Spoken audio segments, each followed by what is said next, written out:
दरम्यान अमेरिकेतील बृहन महाराष्ट्र मराठी मंडळानं नुकतीच मनसे अध्यक्ष राज ठाकरे यांची मुलाखत घेतली आणि या मुलाखतीत राज ठाकरे यांनी दिलखुलास चर्चा केली, तसंच अनेक जुन्या आठवणींनाही उजाळा दिला।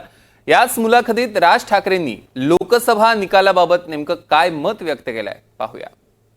पण मग या पार्श्वभूमीवरती ताज्या लोकसभेच्या निकालांकडे आपण कसं बघणार?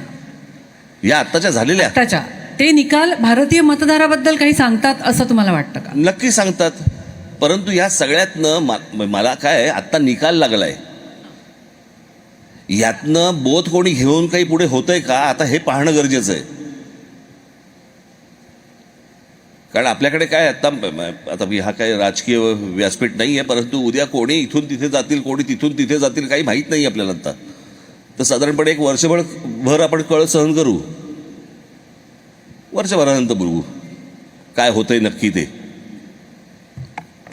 कारण आता जे काही सुरू आहे ते काही, पण मला ज्या प्रकारचा निकाल लागला, त्यांनी सगळ्यांना व्यवस्थित जमिनीवरती आणून व्यवस्थित ठेवलेलं आहे, बघू आता।